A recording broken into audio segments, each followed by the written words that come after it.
So this is the first part of a sort of two-part talk on the PETSc-PIC algorithm that we've been developing at the University of Buffalo with Matt Knepley. So I'm going to talk a little bit about some of the collisionless stuff that we've been working on, and then my collaborator Joe Pusztay is going to finish up with the collisional work that we've been doing. So normally I start with this slide, kind of covering a bunch of different plasma systems that we could potentially solve with this. But I'm going to actually talk briefly about this today, which is what I'm sort of shifting into. Hopefully, I'm writing proposals on this right now.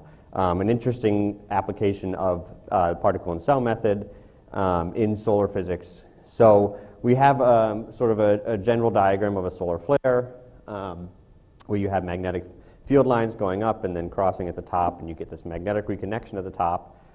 So what happens is magnetic reconnection events at the top in this acceleration region are releasing tons of energy, and they accelerate electrons and other particles in the area, and those electrons are then accelerated downwards along the flare loop towards the foot point. And I should say this is primarily in the corona, the upper atmosphere, and then the solar flare connects at the foot points into the chromosphere. So you get these accelerated electrons moving downwards in the flare loop, and the movement of the charged particles creates a return current of other particles, of other ambient particles in the loop. And then as the accelerated electrons come near the foot points, they enter the chromosphere, which is a much denser region of the sun, and so they start colliding with local particles a lot, and they release a bunch of X-rays and other types of radiation. So we can observe what we call hard X-rays at the foot points, along with some other EUV and microwaves at the foot points, and we can see some emissions near the top of the flare, but we have a hard time sort of observing emissions along the flare loop because it's a very sparse region in the corona. So what we're trying to do is understand how the transport of these particles, these charged particles, creates the return current. There's another thing at the top of the loop is turbulence, so there are turbulent effects within the corona, so we're trying to understand what kind of turbulent effects, or what turbulence has, how it plays a role in this transport. So this is a really interesting system because it's typically been used, MHD, magnetohydrodynamics, has typically been used to study this, but the more we look at this, the more we find that there's a lot of kinetic and particle effects going on that the MHD methods are not fully capturing. The biggest one is that we now have observational evidence that we're not getting local thermal equilibrium in the particles. They're non-Maxwellian. So we need some sort of system that can deal with non-Maxwellian or non-thermal equilibrium particles. And that's where PIC comes into play. We can do all those things.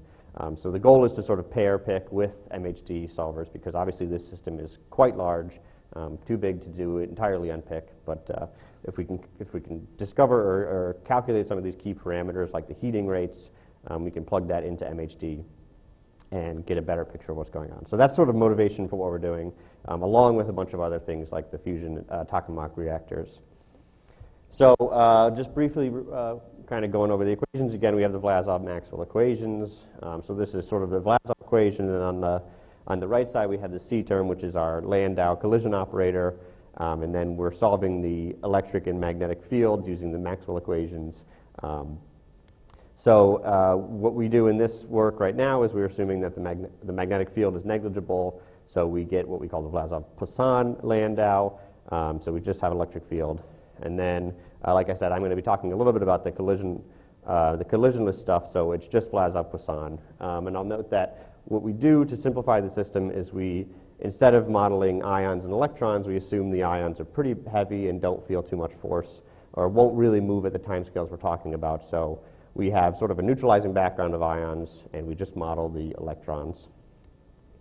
So the way we're doing this is we're using a formulation called metroplectic dynamics. So traditionally, we've separated these two systems, the collisionless and the collisional systems, into two pieces and studied them separately.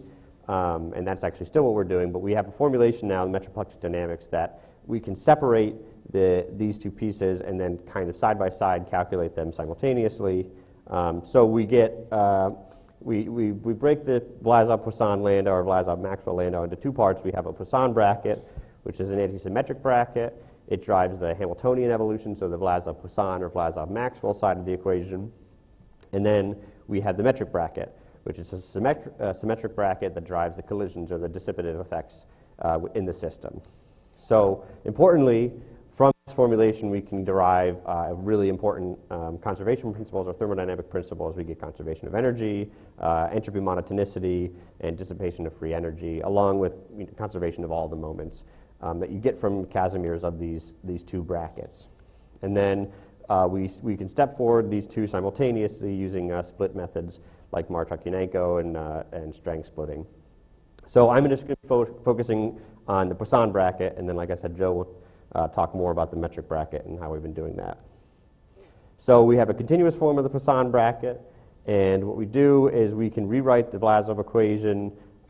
We can use it in a conservative form from this continuous form, and we use the characteristics of this conservative form to get our equations of motion. So our force on the particles is just the force created by the electric field of the particles. And like Zhonglin kind of explained really well, we solve at each time step the electric field of the particles, and then we calculate the force on each individual particles, and then we sort of step there, we push the particles in time. So we have a particle method and a finite element method working together at each time step. So this is sort of a breakdown of a lot of things that we've been working on within PETSc itself. Obviously, we didn't necessarily create from the beginning DM swarm and DM plex, but we've been adding a lot of different functions to it. So in terms of our spatial kind of effects, we have DM swarm, which handles all of our parallel particles. And then Joe and Matt had worked on this conservative projections, which allows us to conservatively project between our particle solve and our finite element solve each time step, which is a sort of important part of getting a fully conservative system. The other thing that we've been doing is we've been working a lot on time steppers. So we developed the symplectic integrators in PETSc, and that's primarily what drives our collisionless systems. And then I worked on writing the discrete gradients integrator into PETSc. I'll talk a little bit about that later, but it's another way of getting conservative time stepping, and it has bigger implications in the collisional system. And then we use DMPlex. We have tested this in H1 and HDiv. The work I've done so far is H1, and we found that it's accurate enough to do these sort of basic plasma tests, but as we increase the level of complexity, like to the solar flare system, we're going to need HDiv, and we've tested that on a two-stream example, so that's working. And then we have scalable multigrid, of course, in PETSc. So just ignore the collision part. We won't talk about that. That's Joe's thing. Don't look at it. So now to get to some results. So we started with a very simple system, the harmonic oscillator. So we don't have an electric field. We just have some spring force between two particles or on two particles. And we tested a variety of different time steppers. So we have symplectic integrators, first to fourth order, and then the discrete gradient integrator.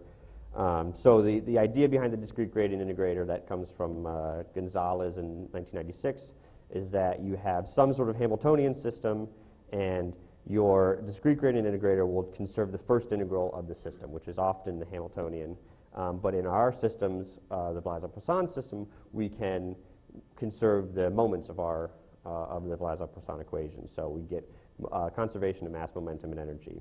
So on the right, the words are a little small, but you have the energy of the particles, particle 0 and particle 1 left and right, over time, and a comparison of all the integrators. So I'll note, so what we get is the symplectic integrators have a lot of fluctuation. They are technically conservative because they fluctuate around the same point for a long duration of time. But symplectic integrators conserve a nearby Hamiltonian, or the modified Hamiltonian. So when we look at the direct energy, we see sort of fluctuations, but we are conservative. And as we increase order of the symplectic integrators, we get decreased sort of fluctuations.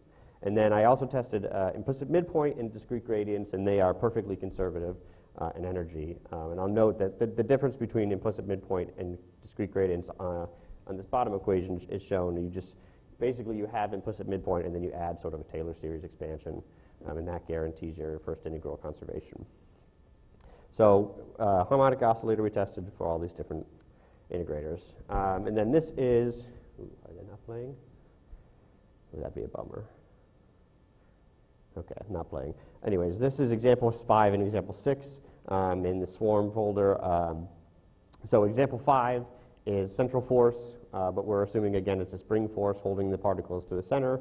And then example 6, we introduce our finite element solve and we calculate the electric field. So we have on the left, we have a bunch of particles that are supposed to be sort of orbiting the system, or the central point, and we can increase and decrease the number of particles. And this is a good test of the, one thing that we added to DM Swarm is the initialization scheme. So there's a variety of functions in DM Swarm that you can call to sort of set up your particles in circles or in Gaussian distributions. And then on the right, we have it in parallel, so the domain is split, so top and bottom into 2 processors, and as they go from top to bottom, they change colors to indicate they are changing processors. So anyways, we have 5 and 6 are central force problems, and we have a finite element solve now.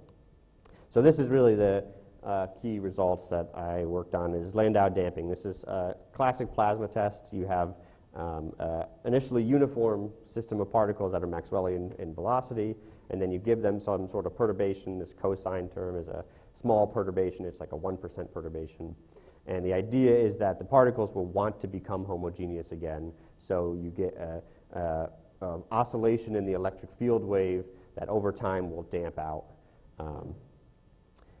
And so this is the results. And what we can do is we can use, we can analytically calculate what we expect the oscillation frequency and the damping rate to be, and then compare that to our results.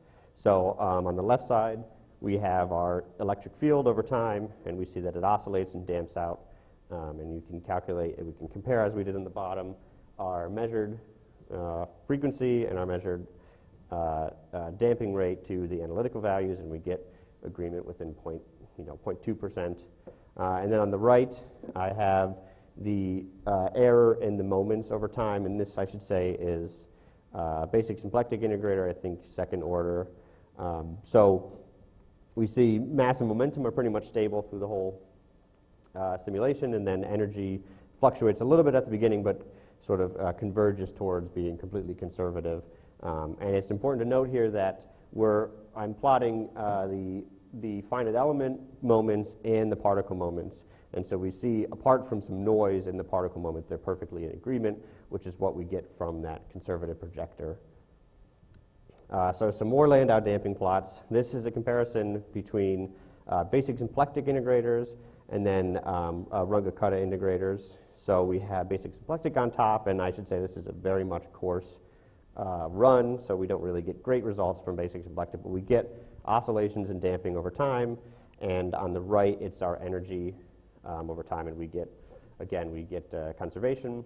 And then using RK3, we tested 2 different time step sizes because RK is more dependent on that. And in both cases, we can't even get close to the damping or the oscillation. So it's sort of the sort of takeaway from this is that we really need conservative methods, conservative time steppers, to do these plasma tests, and now we have them with basic symplectic and DG. And then this is another plot on Landau damping. It's sort of an interesting thing is it's just a comparison of some approximations to the damping rate and the frequency of oscillations from a variety of different sources, from Landau originally who did this, and then some two more approximations, and then to root finding data, which we found the root finding data is the most accurate way to sort of calculate these things. You can see the approximations, and sorry, the green one is a numerical fit, but it's an equation. They're quite terrible in matching the actual data that we expect. We can use root finding code to get what we expect the analytical results. And we see that the root finding data and our PETSc-PIC match up perfectly as we change the wave number in our system. So we can, the takeaway again is that we can test a variety of different plasma systems. What we found is that in Landau damping, typically everybody just tests one system. So you have K is 0.5 and you have the amplitude of 1% perturbation. And nobody really looks at what happens outside of that range, which is what we realistically see in plasma. So we can now sort of look at a variety of different plasma parameters and expect accurate results. And this is the same thing. Instead of changing K, we change the charge density of the system, and we can, again, use root finding codes, and we see that they match perfectly. So some conclusions. We developed this fully conservative particle-in-cell method for collisional and collisionless plasmas. We added multiple conservative time steppers to the PETSc library, including the discrete gradient integrator. I'll just make a quick note on the discrete gradient integrator, which is if in systems that we have a defined Jacobian, it works very well. In systems we don't have a defined Jacobian, we have to approximate the Jacobian, and currently we have a hard time approximating the Jacobian. So we're working on a fix to that to make it a little bit better. So in the actual Vlasov-Poisson system, discrete gradient struggles a bit because we don't have an actual analytic Jacobian, and we have to instead come up with a calculation for one, and it doesn't match exactly. But we have a fix that we're hopefully going to merge in the next couple of weeks that should totally resolve that problem. So we tested the accuracy of this collisionless algorithm on the standard plasma test Landau damping, and we got agreement within about 0.2% to the analytic values. Here's a number of papers that we have published or are publishing. The last two are the collisional papers that Joe will talk more about. And then future work. So like I said, we have a mixed form discretization that we've tested in two-stream instability, but we haven't tested it in Landau damping, and we'd like to start testing it on more systems, and so we'd like to do a little bit of that work. Resampling, so noise is a major problem in these particle simulations. It's all statistical noise that you get, and so we've reduced a lot of the noise by coming up with good initialization schemes. But as you saw in some of the Landau damping results, as you get out in time, like 30 seconds out, we start to hit noise levels again. So resampling is sort of a method that we can use to put particles back at the center of their cells and resample their weights to reduce noise over time. So we're going to implement a resampling algorithm into the code to allow us to get even longer time results. And then energy splitting time steppers is a sort of another type of time stepper that would be conservative.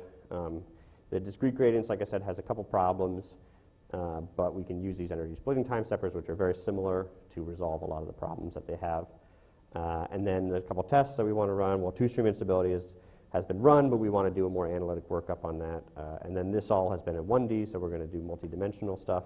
And nonlinear Landau damping is a sort of similar case, but you have a much larger perturbation, and at longer time lengths, at longer time scales, you get some really interesting activity in the electric field. And then exascale. So we just recently got this written in parallel.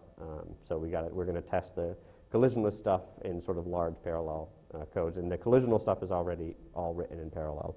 So Joe will talk about that. And then this is just the implementations that we have in PETSc, and I'll note that Landau damping is moving to example 2, which is the two-stream. We're going to combine them to, basically the only difference between them is the initialization scheme, so we're just going to add them to the same thing.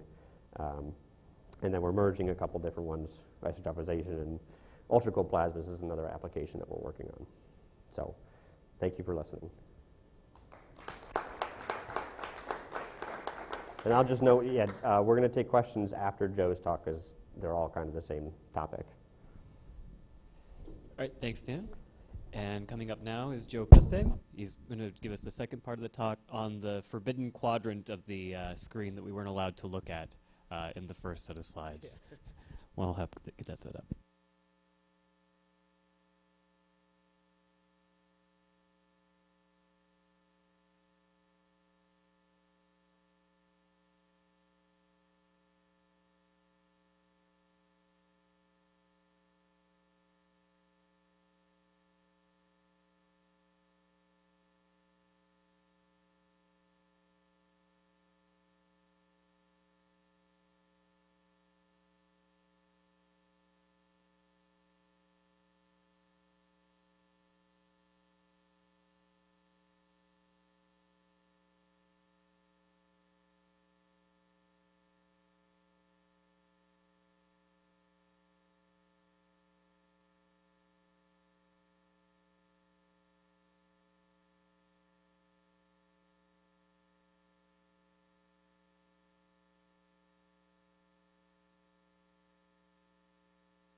Excellent.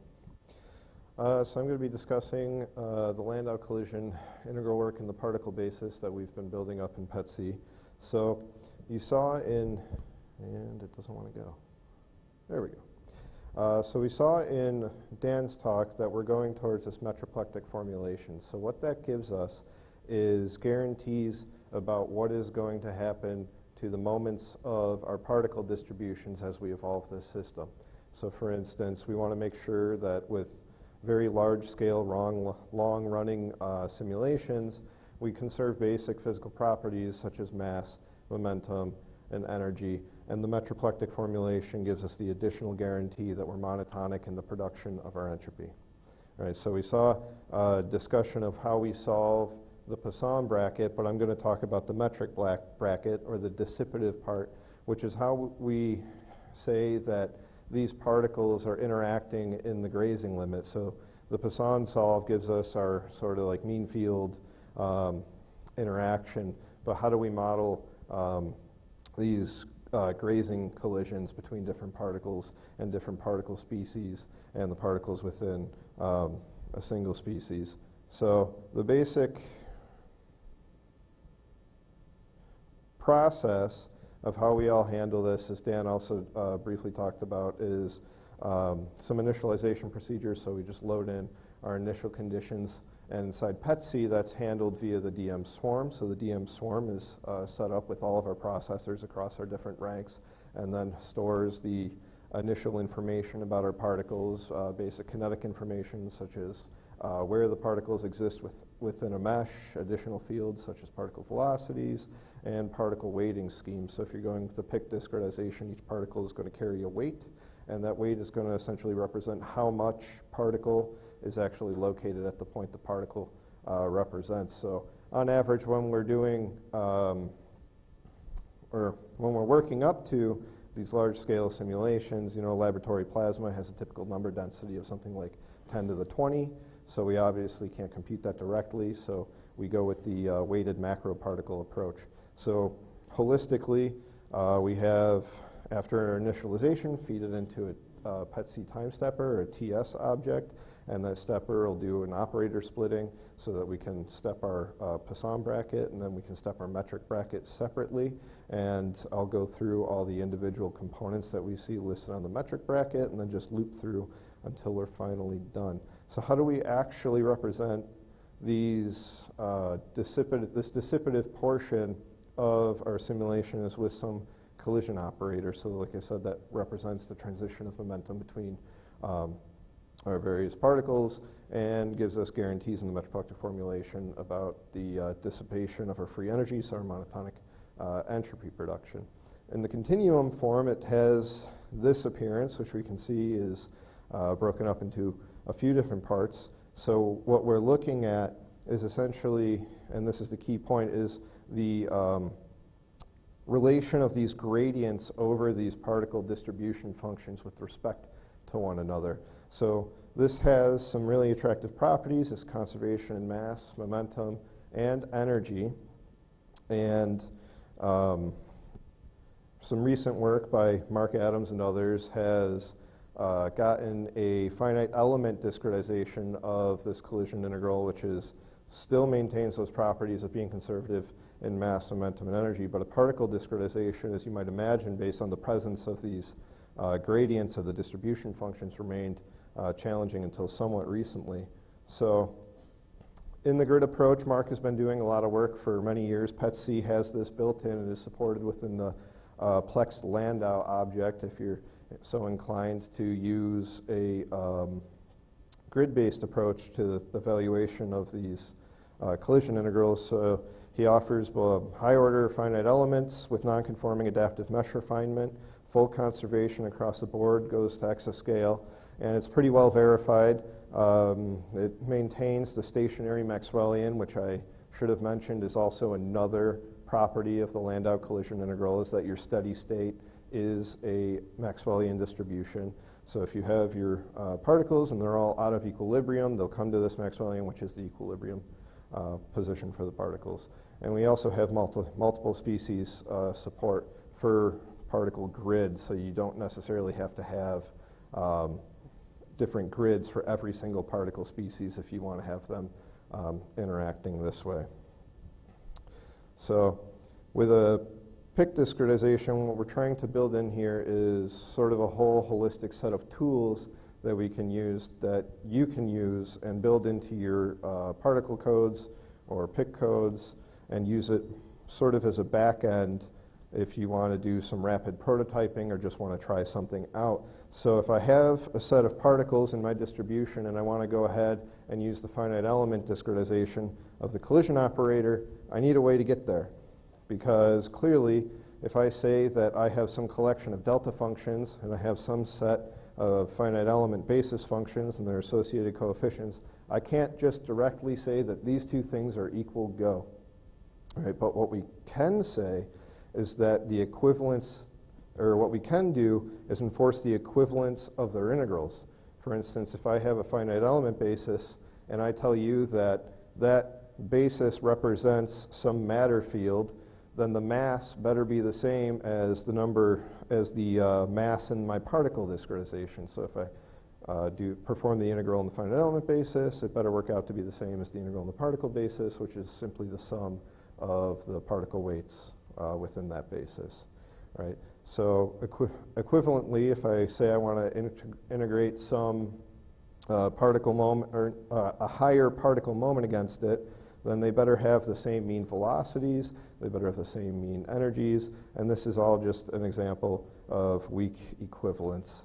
So if I want to go ahead and take my finite element basis and integrate some test function against my two distributions, then they work out to be equivalent, right? And I can reduce this into a finite dimensional analog in linear algebra form to say that my finite element mass matrix operating on my finite element coefficients is equivalent to my particle mass matrix, which we've defined here to be the evaluation of my finite element basis functions at the particle coordinates. That particle mass matrix with my associated particle weights gives us the left-hand side, and conversely, the mass matrix and my finite element coefficients gives us the right-hand side. So we can perform a simple inversion here and go ahead and formulate either my finite element coefficients simply by inverting the mass matrix, or go the other way and invert this particle mass matrix to get my associated particle weights at my particle coordinates. Now, this does have one minor problem. So the finite element mass matrix is very well conditioned, very well understood. Inverting it is very simple and straightforward. Right? We can do that very quickly. But my particle mass matrix isn't necessarily square, so it can be rectangular, and we need a solver for over or under determined systems. Right? Because there's no guarantee that I have the same number of particles as I have the same number of finite element basis functions. So a solution to that is to either carry out the explicit Moore-Penrose inverse. I prefer to just go ahead and do a Krylov solve with a least square solver, so KSP LSQR. It is a little unfortunate. It does need some preconditioning. It gets very heavy when trying to do unpreconditioned LSQR just to try and solve this, like 600 to 6,000 iterates when you have something like 256 by 256 cells with 200 particles per cell. So that grows in time complexity a little bit, but preconditioning lowers that number by about 2 orders of magnitude. And we've tried a couple of different preconditioners to do this with, one being a block-Jacobi preconditioner with LU on each block on the normal equations, and then the other being an additive Schwartz method with an incomplete Cholesky factorization on in each block, also on the normal equations. Now, the additive Schwartz with incomplete Cholesky allows me to do something internal to PETSc via the PETSc mat options, where I can do in-place factorization. So I can scale this easily to something like 1 billion particles on a relatively small cluster. What do I mean by that? About 1,200 cores with 8 gigabytes memory per core, I can perform these matrix factorizations. So does this actually work in the end? Yes, it works pretty well. Here we have the relative error on an arbitrary field evaluated on the particles, so arbitrary particle weights with random initial particle coordinates on a 256 by 256 cell mesh. The cost one, I put them all at random. The initial 256 by 256 cell mesh, I put one particle located at the centroid of each cell. So what I'm demonstrating here is that I can effectively reconstruct this field to machine precision with a single particle in each cell. Now, this does scale weakly. So if we take that 256 by 256 cell mesh and we put 200 particles in each cell and then just grow that mesh so that each node has 256 by 256 cells, 200 particles per mesh, we get this performance on the bottom, which is pretty close to textbook weak scaling, right? There's some initial communication overhead that takes over in the low rank, or in the low number of rank region, but then it straightens out pretty well. Right, so we can conservatively transition between our particle basis representation and our finite element basis representation so that we can perform our conservative collision operator in the finite element basis. But what if I don't have a velocity grid, or I don't want a velocity grid? Then it becomes very clear pretty quickly that these definitions are incompatible. So the continuum definition doesn't account for something like a delta function discretization of particles, because I need to have a continuous and sufficiently differentiable set of functions to act on that represent my basis functions. So direct discretizations of this to a particle scheme were unsuccessful for a long time. It was always possible to do particle discretizations, but until some more recent works, it wasn't actually certain that I was guaranteed to maintain these properties that I wanted from my collision integral in the first place. So Jose Carrillo put out a paper, I think 3 years ago at this point, demonstrating the actual conservative properties of a particle discretization, as well as the actual Maxwellian steady state of the particle discretization of the collision operator. So what they did was interpret the collision integral as a gradient flow over a set of probability measures in terms of the entropy functional of my distribution function that you can see defined in the middle, which is S equals the integral over F ln F, which still has that same problem, as we'll see later, of being non-differentiable.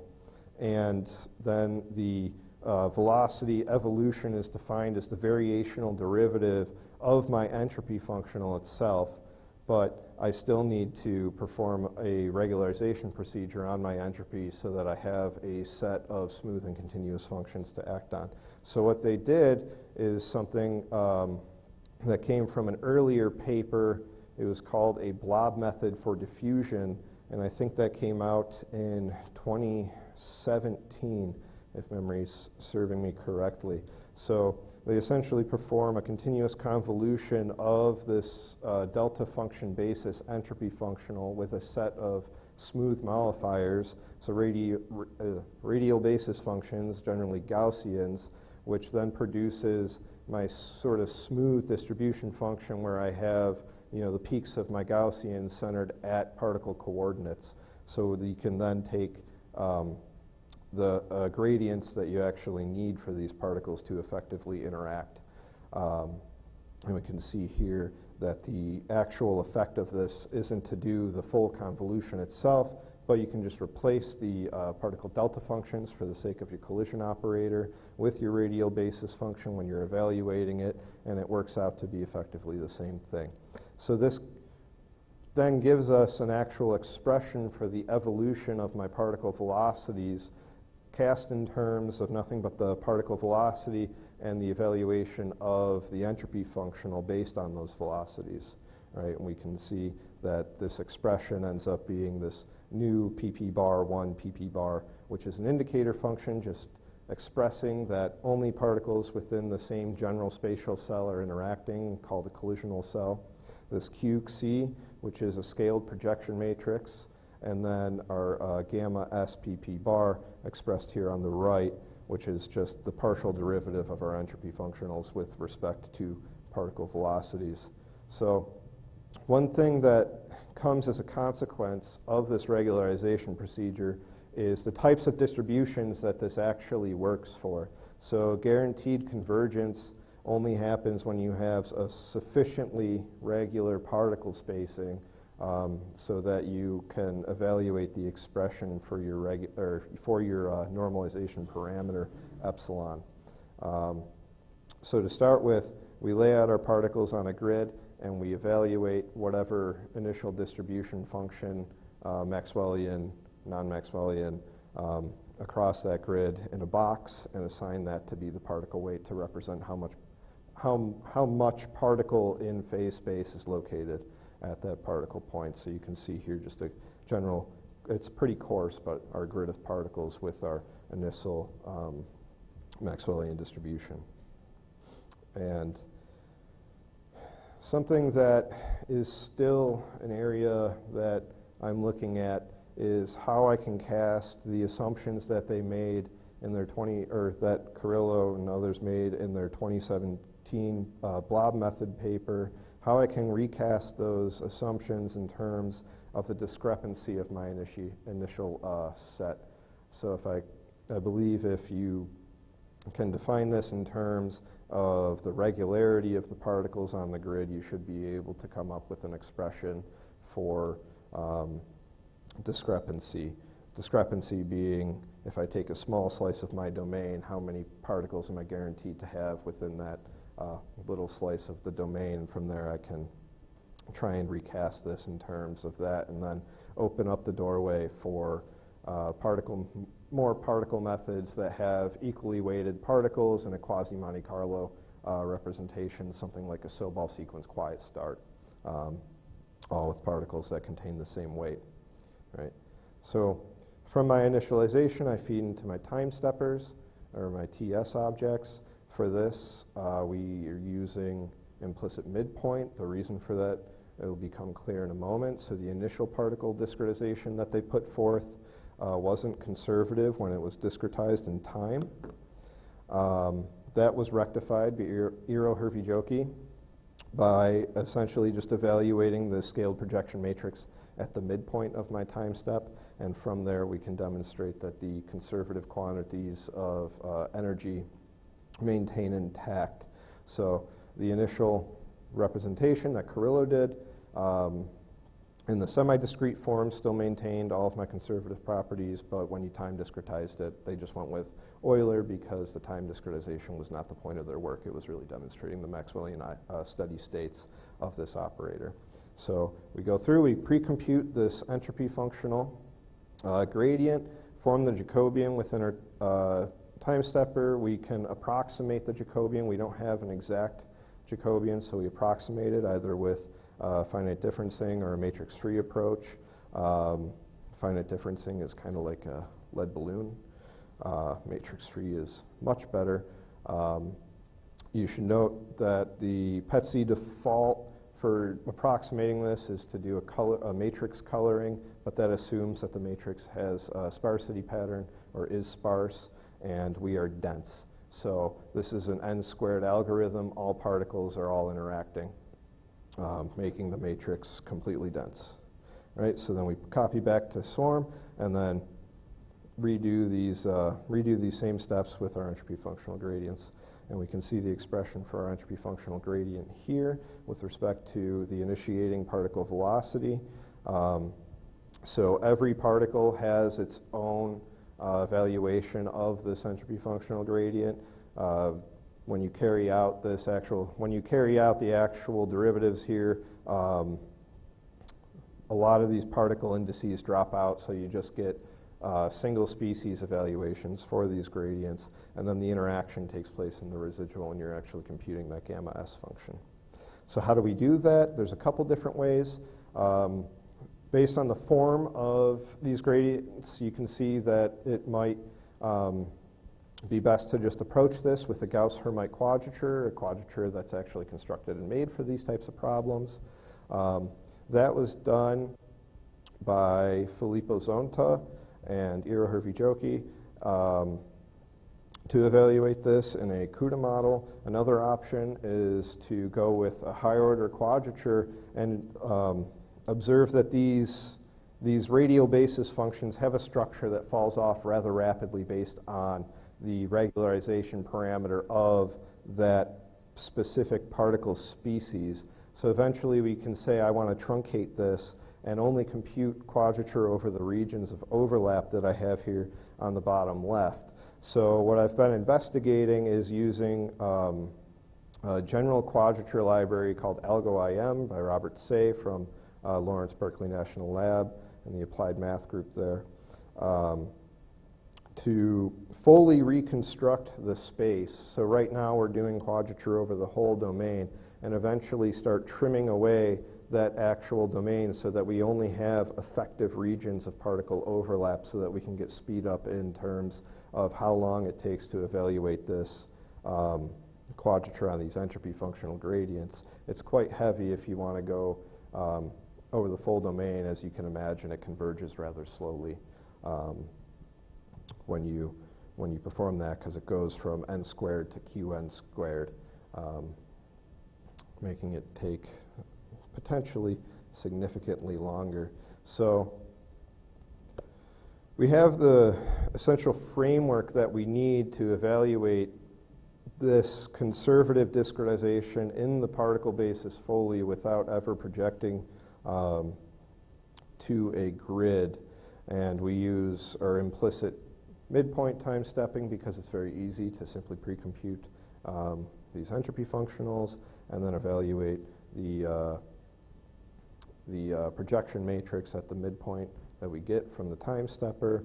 And we can verify this with a couple of different tests. One of the most basic ones being thermal equilibration. So I have two distributions two distributions, one species and one distribution, another species and another, and they have different temperatures, and via collisional action alone, they equilibrate to the single temperature that is the average temperature of the species. Here we have an electron-positron equilibration with both Gauss-Hermite quadrature over the entropy functional and an AlgoIM generated quadrature, which is third order and about 10 points per level set. So AlgoIM uses a level set method to construct the quadrature points. And then finally, a more complicated test case that we can look at is isotropization. So this is similarly a two-species test, but each species has a parallel and a transverse temperature. So via the collisional actions, you'll see that within the same species, you'll have the parallel and transverse temperatures equilibrate before the species themselves will equilibrate. So this is an isotropization between electrons and deuterium with both Gauss-Hermite quadrature and AlgoIM. You can see the cost of the full space of the quadrature on the right takes a little bit more time to converge, and then this is in preparation. So once this plot on the right is done converging, can get the paper on this out. So to make just some couple concluding remarks, we have support for a exascale finite element basis Landau collision integral, which is heavily verified and supports multiple species. A conservative implementation in the particle basis that's been underway for a few years. You can see from the citation, the few citations I snagged from Mark's paper, these things take time to really think them through and implement them properly so that you get something that's performant and gives you all the guarantees that you actually expect from this. And then another element of future work that I'll be working on alongside Dan is to get a monolithic time-stepping integrator so that we don't have to do the essential operator splitting that I showed before with the strang split, so something like relaxation Runge-Kutta or a monolithic discrete gradients. The formulation of that isn't exactly obvious when putting these two brackets together into the same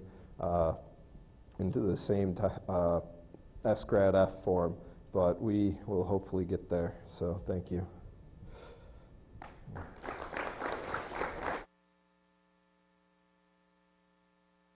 Thanks, Joe. So I want to point out that the caffeine is in the back already for people who want to get over there. But questions for Dan and Joe. Dan, do you think you can come up and see if the second microphone's there in case people have questions for you? I don't know how we're supposed to compete with coffee. We'll try not to keep people too long. Dan, in some of the slides that you showed, you showed under various metrics that both the FE and particles were converging with time to the true solution, except it looked like the only quantity was energy seemed to convert to some kind of a bias of like -1,000th or something like that. Is that something that's kind of expected with this method, or is it something that, you know, other things could end up improving? Yeah, I mean, that's a good question. I think, so that's a low order basic symplectic method, and we expect, so I guess what I think it is the basic symplectic methods are conserving a local, or a nearby Hamiltonian, the modified Hamiltonian. So we don't expect exact conservation sort of, but we expect some fluctuation like we saw in the harmonic oscillator. So moving to something like implicit midpoint or discrete gradients will give us exact conservation. So I think a higher order basic symplectic method would be better, and then I mean, implicit method would be better as well. But the implicit methods come into the problem of Jacobians, which we don't necessarily have analytic Jacobians. So I think that may improve that. If there are other questions, how about we let people talk to the speakers at the coffee break. And to show us the technology behind all of this, Joe is going to present on how to use DM Swarm right after the coffee break. So we'll start back up at, what are we doing, 10:30? Let's make it a little bit, oh wait, no, what time is it? Yeah, so we'll start a little bit later so people get a chance to actually have their coffee. Thanks, everyone.